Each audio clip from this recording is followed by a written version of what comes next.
When Thomas puffed along his branch line, he always looked forward to something special. The sight of the river. As he rumbled over the bridge, he would see people fishing. Thomas often wanted to stay and watch, but his driver said no. What would Sir Topham Hatt say if we were late? Every time he met another engine, he would say, "I want to fish." But they all had the same answer. "Engines don't go fishing." Silly stick in the muds, thought Thomas. One day, he stopped as usual to take in water at the station by the river. Out of order. "Bother," said Thomas. "I'm thirsty." "Never mind," said his driver. "We'll get some water from the river."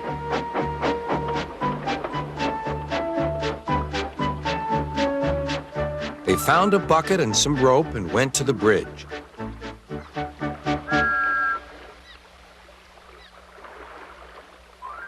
Then the driver let the bucket down to the water.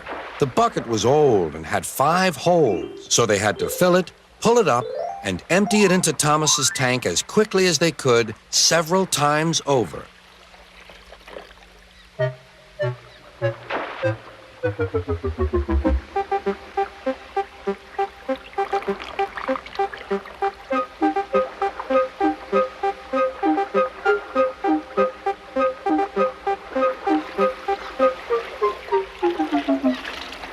They finished at last.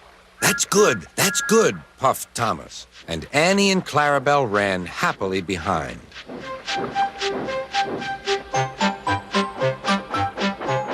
Suddenly, Thomas began to feel a pain in his boiler. Steam began to hiss from his safety valve in an alarming way.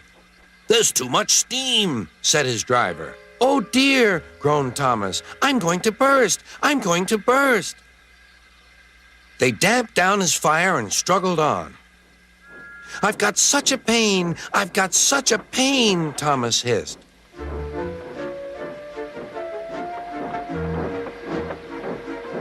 They stopped just outside the last station, uncoupled Annie and Clarabelle, and ran Thomas, who was still hissing fit to burst, on a siding right out of the way.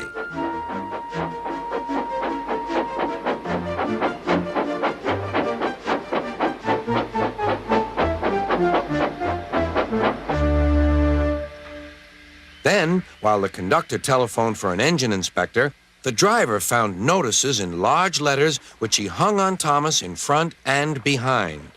"Danger! Keep away!" Soon the inspector and Sir Topham Hatt arrived. "Cheer up, Thomas," they said. "We'll soon put you right." The driver told them what had happened. "So the feed pipe is blocked," said the inspector. "I'll just look in the tanks." He climbed up and peered in.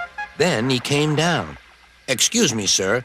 Please look in the tank and tell me what you see." "Certainly, Inspector," replied Sir Topham Hatt. He clambered up, looked in, and nearly fell off in surprise.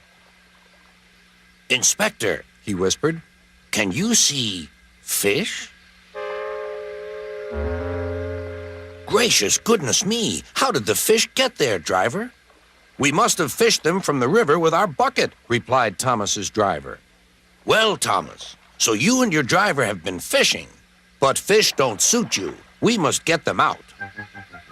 They all took turns at fishing in Thomas's tank, while Sir Topham Hatt looked on and told them how to do it. When they had caught all the fish, they had a lovely picnic supper of fish and chips. "That was good," said Sir Topham Hatt. "But fish don't suit you, Thomas, so you mustn't do it again."